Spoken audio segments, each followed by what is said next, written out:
Right. So as the second part, let's look at what are the enemy combat AI behaviors that we have in our combat AI system.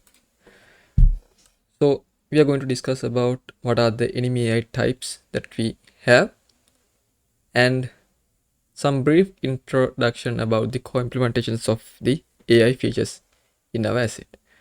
So obviously there is a AI controller that handle the core AI logics and some behavior trees that manages multiple different features of the NPC at runtime, and some utilities like services, tasks, and decorators, and some pathfinding features like EQs. Also, let's look at how to debug enemy AI behaviors at development as well. Right. So this is our sample project, and I have been already migrated Combat AI system to my project. Okay. So this is the showcase level actually currently we have, but in order to discuss about these enemy AI features, let's create a new level. Okay. So I'll create a new folder called maps, and inside there I will create a new level called maybe map test enemy, right? And I'll open that up, and here you can see currently nothing is there, it's just empty level. But I think we can add some flow.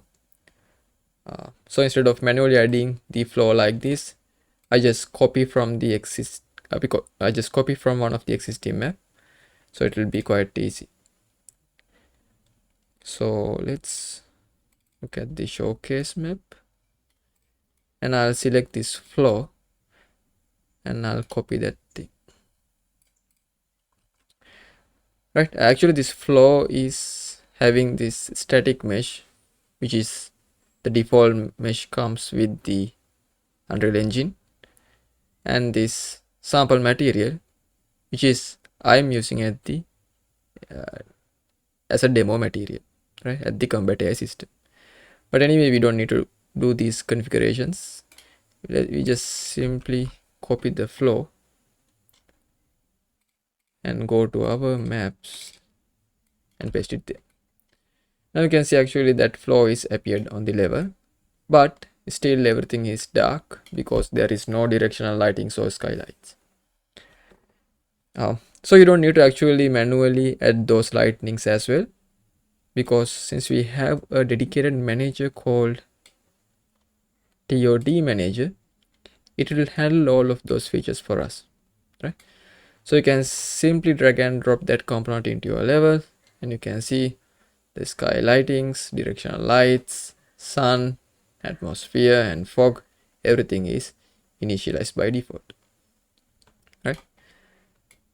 Okay. Now I can play the game. So you can see the character is appearing, but it's actually dropped from the air because we haven't set up the player start position. So we can actually add a player start as the go to basic player start, and I'll orient it for the origin point. Let's move it a bit away from the origin, something like this. And if I play it now, our player character is not appearing from the air, but it just spawned from the ground. Okay. Right. So addition to this TOD manager, I think it's nice to add these two managers as well, the level manager and NPC manager, because later on actually we can use this stuff in more comprehensive version. So let's add these two components as well, level manager and NPC manager. Okay, everything is there, and actually now we can add one of our enemies. So if you go check out the characters blueprints folder, and inside there actually we have a folder called NPC, and there we have multiple different NPCs. So obviously we have a base character, which is NPC base, which is actually used as a parent actor for the other NPC instances. Okay? And other NPC instances, in the sense we have enemies and allies, and some of the sample enemies to visualize the neutral behaviors. And the enemies fold, actually we have two types of enemies, defensive and offensive. So there are base classes dedicated for those characters as well.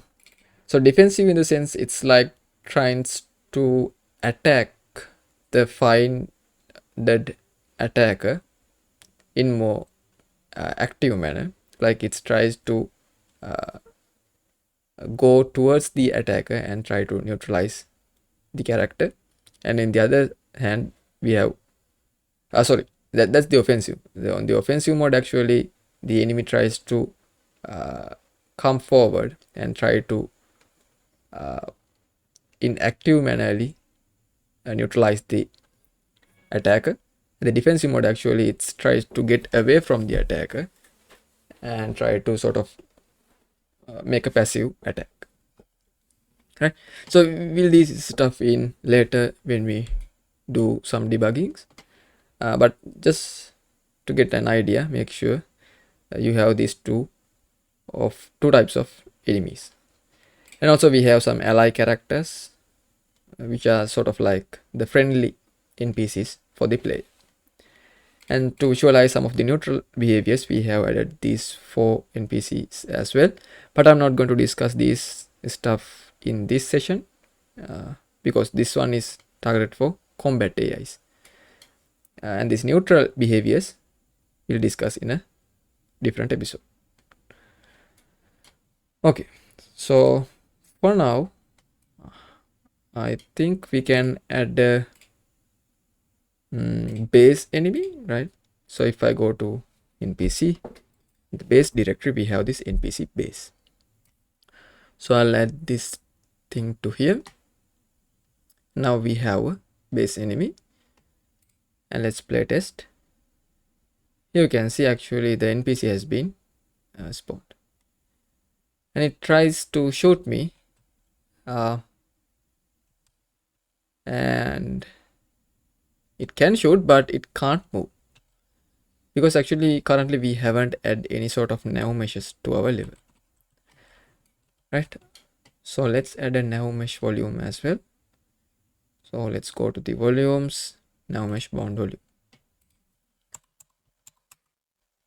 and as the scale, let's add 40 by 40 maybe, so it will cover the entire map. And you can press P on your keyboard to visualize the navigatable area. So you can see like this green color area is the one where the NPC can navigate. And actually you can block some of the navigatable area as well. So for example, if I add a basic shape like cube, you can see this area is not green anymore, which means it is not navigatable by this NPC, right? Actually this stuff comes with these collision handlers of this specific object. So currently I think it has this default configuration to block the entire area, but let's say if I make it non-collision or no collision, it will turn back it as a navigatable area. But I don't want to do that. I just want to show you this navigatable area can be blocked by the objects as well. Okay, right, now if I try to play, you can see the character can be moved and it tries to attack me by finding me on the map. Right, so you can actually debug this and see how this enemy tries to attack or how it navigates on the level. So simply press apostrophe on your keyboard, and it will actually show you how this debugging works, how this navigating and other NPC state works on runtime. So currently it's showing the AI controller states plus the behavior tree states, but I'm not interested in those features, so I'll disable those stuff by pressing 1 and 2 on the keyboard, and I'm interested on the perception actually. Okay. So you can see actually how this character tries to detect me, right? It has this perception bounding volumes which run in game. Okay, right. So that's a bit of debugging, but first let's look into these AI related entities. So obviously, one of the most important controller is this NPC AI controller. Basically, this is the core controller that passed to NPC AIs as its controller, right? So you can go check out this NPC base and just search for AI controller. You can see the AI controller class is NPC AI controller, which is this one. So in this AI controller, we run this BT NPC behavior tree, which is the general behavior tree that follows any of enemy AI or even ally AI. And these are some of the configurations that we have to do. Plus, we have 3 different perceptions that can be toggled. So we have sight perception, hearing perception, and touch perception, right? And you can actually toggle these stuff just for the debugging purposes. You can either active those stuff or deactive on runtime. So considering the perceptions, actually we have added this AI perception actor component, and it has these 3 senses, which is sight, hearing, and touch.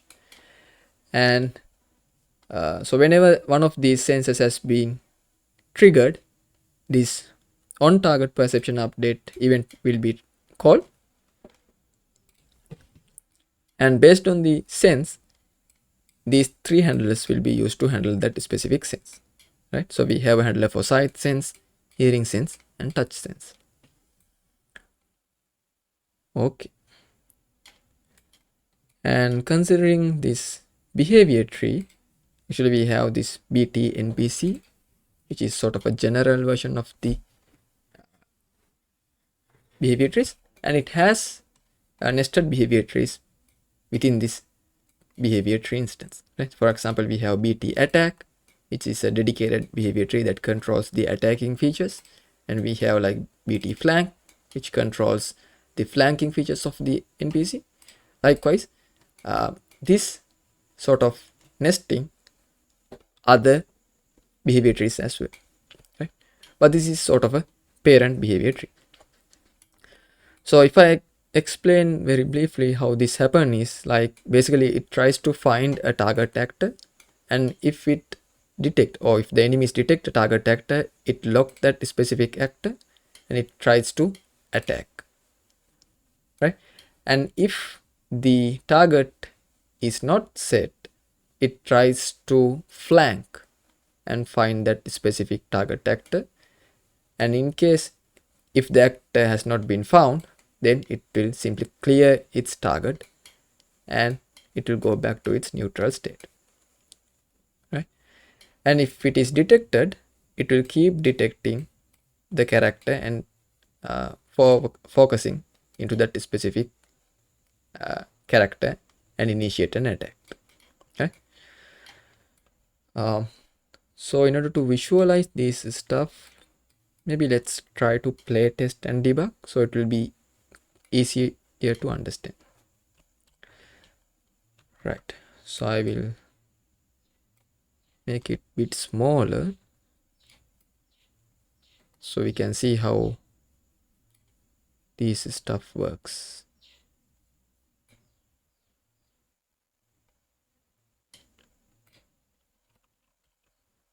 Right,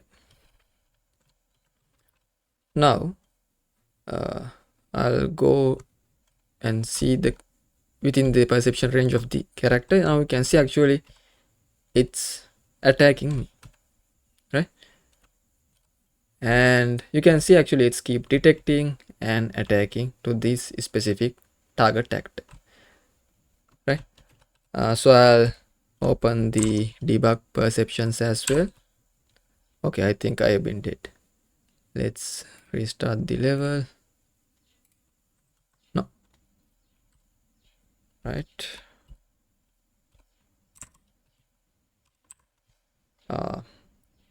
Yeah, so I've been detected, and you can see it's keep attacking.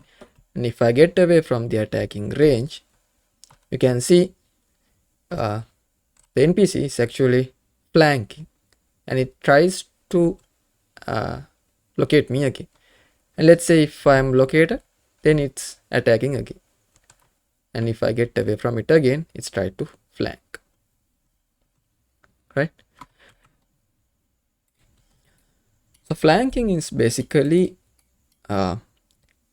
it disable the attack and it perform an EQS query to find my location, right?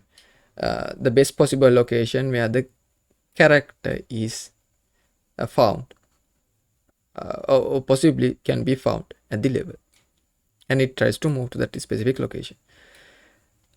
So maybe we can debug this move to target location as well, so you can see how it works on runtime.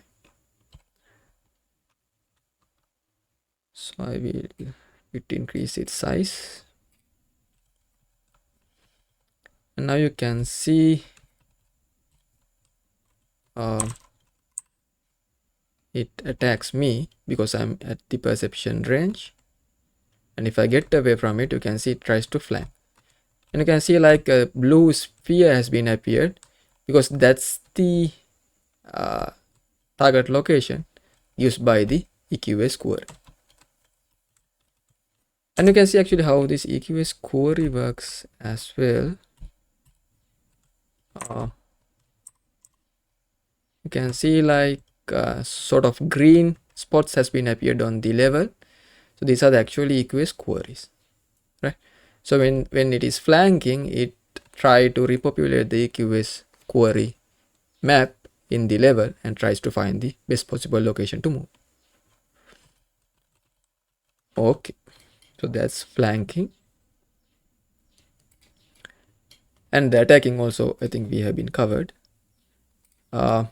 Oh no, attacking we haven't covered. So let's look at the attack. But first I will disable this debug location and let's go and see the attack. Right, so in the attacking also, it tries to focus to the target actor and it change its movement mode to jog because now the enemy is sort of like try to neutralize the attacker. So it start jogging instead of walking.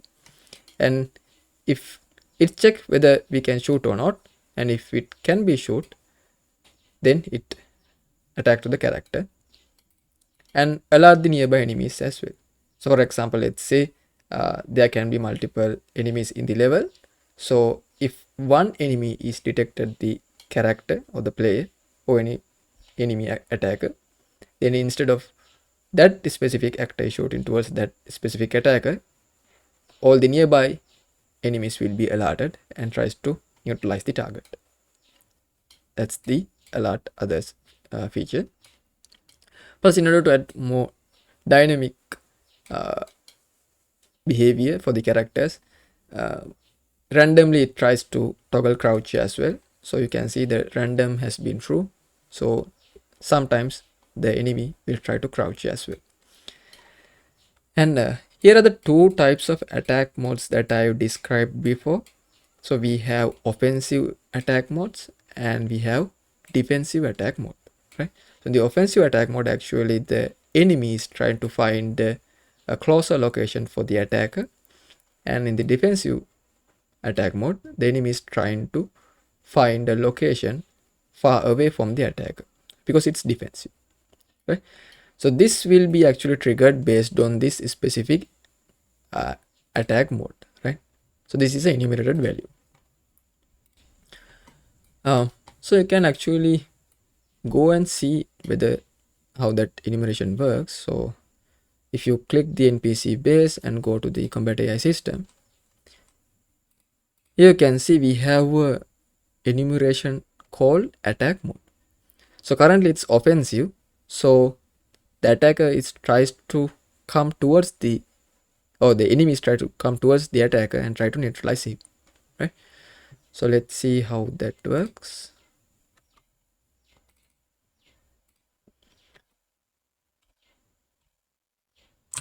I'll open my EQS. Now you can see actually the enemy is trying to come towards me, right? So you can see like there is a sort of a red arrow is being appeared because the attack is trying to locate to that specific location when he's attacking, right? You can see he moves towards me. If I go towards him, he tries to come towards me and he's not trying to get away from me because it's an offensive enemy. But for example, let's say if I switch it back to defensive mode and let's toggle the EQS, and now you can see the enemies try to get away from me. So you can see that red arrow is being appeared towards the NPC, but the NPC is always try to get or always try to find a location away from the player because it's sort of a passive attack which is in the defensive mode, right? So that's how offensive and defensive works, and I'll switch it back to offensive mode. And then let's say if the attacker is not found once flanking has been done after 3 times, maybe let's say attacker is get away from the perception range of the enemy, then it clears the target and tries to find the locked actor at the last seen location, right? So let's see how this last scene works. So I will make a debug point on this move to target location. So I'll enable debug location and let's see how that works.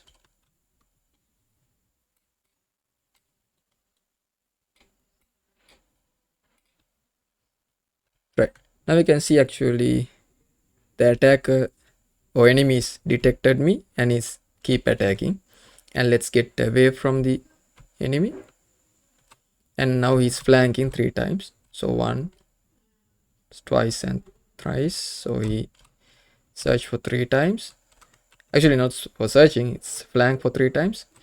Okay, I think he's detected me. Maybe let's get away farther.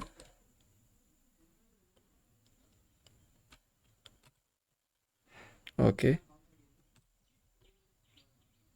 so once the flank has been done, he hasn't found me, so it tries to clear the target actor and it has been cleared. Now it's waiting and try to search me from the last seen location. Now you can see like there was a blue sphere has been appeared on that specific last seen location. And he's tried to search me within that last seen location, and if it not found me within that last seen location, and it goes back to the previous neutral state. And let's say in case if I was detected, and that's it, he's trying to shoot me again. Okay, so that's how the last seen location works in case if the target is get away from the attacker or the enemy, right? So I will disable this debug location. And also similarly, the noise heard will works in the similar fashion. So in case if you detect a noise similar to the sight perception, the attacker will detect me and it tries to search and neutralize the target. And additionally, we have this dynamic behavior, which is discussed on the neutral behavior states. So basically, this is sort of a pluggable or dynamically pluggable behavior tree component, and most of the time we are using it for the neutral behaviors. So you can see like it actually by default plug this neutral behavior, but we can add any sort of dynamic behavior to this node. And I'm not going to actually discuss in these neutral behaviors in this one. We can look into those stuff later.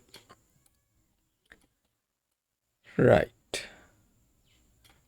So that's how actually attacking logic works.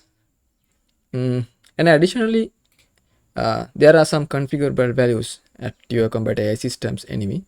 So like the acceptance radius, search radius, wait times, and all. Plus, if you want to debug the specific target locations where the NPC is currently moving, you can toggle this one as well. So this stuff will be useful at the debugging purposes in your development time. Plus, as I said before, we have three types of perceptions that can be toggled. We have sight, hearing, and touch, and you can actually disable either of them at development time. Okay. So maybe let's disable three of these stuff and try to play it again. And now you can see, even if I try to go in the sight range of the NPC, it's not detecting. And even if I try to touch the actor, still is not detecting me. Right? Because that sight perception is not being handled because we simply deactivated it. But if I make it enable again, you can see now the enemy is active.